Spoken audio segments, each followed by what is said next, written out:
ਤੁਹਾਡਾ पुराना love affair जाग चुका है, पुराना प्यार जाग चुका है। उसकी मिसाल ये है, ढाका नेशनल क्लब के अंदर कायदे आजम साहब को हीरो दोबारा मान लिया गया है। उन्होंने कहा है कि जिना ना होते तो हम आजाद ना होते। तार साहब, उसमें हमारा क्या कसूर है? ये तो मोहम्मद यूनुस जो कर रहे हैं, आप हमें क्यों कहते रहते हैं कि सारा जात हो रहा है? वो तो मोहम्मद यूनुस की पॉलिसी है कि वो पाकिस्तान के साथ, क्योंकि वहां पे जमाते इस्लामी और बांग्लादेश नेशनल पार्टी जो है वो ये कहते थे कि भाई हमें एक गैर फितरी तौर पे दूर कर दिया गया है पाकिस्तान से। मैं ये नहीं कह रहा आपका कसूर है बांग्लादेश में, लेकिन आपका और बांग्लादेश का मुस्तकबिल एक जैसा है। आईएमएफ ने जिस दिन आंखें खोल ली, और खुल जाएंगी, उसकी वजह यह है डोनाल्ड ट्रंप साहब यूनाइटेड नेशंस के भी खिलाफ हैं, डोनाल्ड ट्रंप साहब आईएमएफ के भी खिलाफ हैं, क्योंकि पैसा सारा अमेरिकन जाता है। और उन्होंने जो अमेरिका की ब्लीडिंग हो रही है जब रोका, तो यूनाइटेड नेशंस आईएमएफ सामने आ जाएगा। आप फिर जो है, आपके जो इस वक्त रूलर्स हैं, आपके जो ब्रिटिश एजेंट है, वो वन वे टिकट जेबों में रखते हैं। पीछे ना बिजली होगी ना रेडियो होगा। काले चने, गुड़ और पानी का इंतजाम करके रखें प्लीज, क्योंकि हालात टफ चल रहे हैं। आप मुस्तक उसमें बांग्लादेश फिर सरवाइव कर जाएगा। उसकी वजह यह है कि आप, उनका डीएनए अलग है चीमा साहब। मंगल पांडे जो था वो भारतीय था चीमा साहब। वो उनकी मुस्लिम लीग बनी थी बांग्लादेश के अंदर। उसके बाद ये कि आपकी आजादी और सारा को Bengali, they are very artistic, very sensitive, very devoted. मैं जब हिस्ट्री की किताबें पढ़ता हूं, वो जब यहाँ पे इजलास अटेंड करने आते थे, धोतियों में आते थे, चपलियों में आते थे। उनके एमएनएस जो थे, आप उनको हंसते थे, उनको टोके लगाते थे चीमा साहब। मुजीबुर रहमान ने भी जाके जिस तरीके से लीड किया था, डीएनए है। आपके डीएनए कहां जाते हैं? भाग के आप लंदन से ऑपरेट हो रहे हैं आज भी चीमा साहब। आपको रूलिंग एलीट, आपके सारे के सारे बच्चे, उनका किसी पाकिस्तानी बैंक में अकाउंट तक नहीं है। आप देख लें इस वक्त आपकी आवाज का कहां है। 3 शहरों की आप आज भी फ्लाइटें कंट्रोल कर रहे हैं, आपके 90% करप्शन रुक जाएगी, दुबई, लंदन और टोरंटो की। आपको पता है, सब पता है। आप चीमा साहब, आपका मुस्तकबिल उनसे बदतरीन होगा, क्योंकि बंगाली फिर सर्वाइव कर जाएंगे चीमा साहब। उसकी वजह क्या है? डॉक्टर यूनुस फिर नोबेल पीस प्राइज उसने था उसका। He still an hero regardless उसकी जो कुछ आइडियोलॉजी है। माइक्रो इकोनॉमिक्स के अंदर, माइक्रो फाइनेंस के अंदर जो उसने काम किया है इज रिमार्केबल। आप बताएं, आपका कौन है? मुराद सईद है ਤੁਹਾਡਾ हीरो, उस्मान बुजदार हीरो ਤੁਹਾਡਾ। दस और किसका नाम है? आपको अगर कहा जाए आज किसी पाकिस्तानी की तस्वीर अपने कमरे में लगाएं, किसकी लगाएंगे आप? बताए ना कि हीरो निकाल के। मैं खुद चाहता हूं चीमा साहब, मेरा खुद कान तरस गया। मैं खुद चाहता हूं मुझे अपनी कौम में से वो हीरो सामने नजर आए, कोई नजर नहीं आता।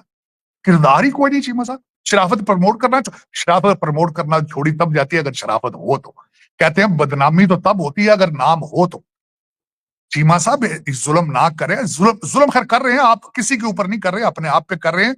आपका मुस्तकबिल, ये जो आपकी इस वक्त जो काला जादू आपके सर चढ़ के बोल रहा है, ये आपकी काफन में आखिरी कील होगा चीमा साहब, और आप रोक नहीं पा रहे। मैंने आपको अर्ज किया था चीमा साहब, आपके अगले दिन मुर्शिद पाक को 70 से 80 लोगों ने एक दिन में मुलाकात की है। ये जेल है, और उस वक्त लोग आज भी क्वेश्चन मार्क है, क्या उनके पास सारी इंफॉर्मेशन है? वो लोग इस वक्त बातें कर रहे हैं आपके इस्लामाबाद के अंदर, या उनके पास सैटेलाइट फोन मौजूद है, या शाम को उनको बंदा ब्रीफिंग देता है और मैसेज लेके ट्वीट इधर अमेरिका उनके ट्वीटर्स को बताता है। ये आप जब अडियाला जेल को जेल नहीं बना सकते, do you have a right to remain in power, to run Pakistan? फिर कहते हैं नहीं जी नहीं, ये फलां, और 2-4 यूट्यूबर पकड़ के उनको अब जूते मारेंगे। असली जहां से सोर्स है चीमा साहब, जहां से ब्लीडिंग हो रही, ब्लीडिंग क्यों नहीं रोक रहे आप? देखे ना, ये तो बिल्कुल इसी तरह आप कर रहे हैं कि एक हार्ट अटैक वाले बंदे को लाया जाए इमरजेंसी के अंदर, आप उसका मेकअप शुरू कर दें, आप उसकी शेव करनी शुरू कर दें, जबकि जरूरत उसको ओपन हार्ट सर्जरी की है। आप बिल्कुल यही कर रहे हैं। कभी आप यूट्यूबों को पकड़ते हैं, कभी आप उधर पकड़ते हैं, कभी उसको जूतियां मार, कभी उसको जूतियां मार। लेकिन जहां से ब्लीडिंग हो रही है, बाईपास सर्जरी की जरूरत है, तो आप उसकी छाती क्यों नहीं खोल रहे हैं उसकी? अडियाला जेल में बताएं ना क्या नहीं हो रहा, बताएं। और फिर आपके हर दूसरा बंदा चट्टा है, चट्टा, हर दूसरा। वो आपके, मैंने उनका नाम रख दिया है जीटीएस, जीटीएस जज ने सारे। Good to see you, GTS का मतलब है गुड टू सी यू जज। वो देख रहे हो, वो खान साहब के इश्क में दीवाने, पागल हो गए, चले हो गए, चले। वो कहते खान नहीं तो पाकिस्तान नहीं। इस स्लोगन के साथ आप, do you have a right to remain in और एग्जिस्ट? मैटर ऑफ फैक्ट मैं मान लेता हूं बात, मैं ये नहीं कहता, मैं खान साहब के खिलाफ नहीं हूं चीमा साहब। आंखें बंद करें जरा, दें हुकूमत के, सोचें आ गया वापस कैबिनेट में क्या होगा उसका। जुल्फी बुखारी, शायद गिल साहब, मुराद सईद साहब, नवे उस्मान बुजदार, नए पॉलिश करके लाएंगे, पॉलिश करके। वो मैडम लगी तैयार करना इस वक्त, she is preparing it. Madam Pinky Pirni is in process of making new Usman Buzdar. किस तरह सर्वाइव करेंगे? कोई है इसने आज तक किसी मुंह से निकला हो कि मैं बच्चों को आर्टिफिशियल या कंप्यूटर में किस तरह आके लेके जाऊंगा? इसने कभी कहा है मैं एक्सपोर्ट किस तरह बढ़ाऊंगा, इंडस्ट्रियल रेवोल्यूशन किस तरह लेकर आऊंगा इस कंट्री के अंदर? कभी इसने कहा है कि जो जज सजा नहीं देगा मैं उसको सजा दूंगा?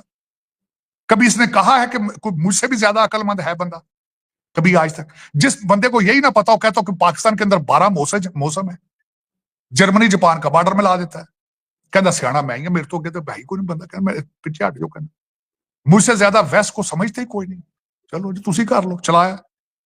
देखो 4 साल इसने क्या किया। चीमा साहब इस तरह नहीं है, इस तरह कंट्री नहीं चलते, इस तरह कंट्री नहीं चलते। इस तरह मैंने बताया था, खोखा नहीं चलता, करियाने की दुकान नहीं चलती चीमा साहब, जिस तरह आप पाकिस्तान चला रहे हैं।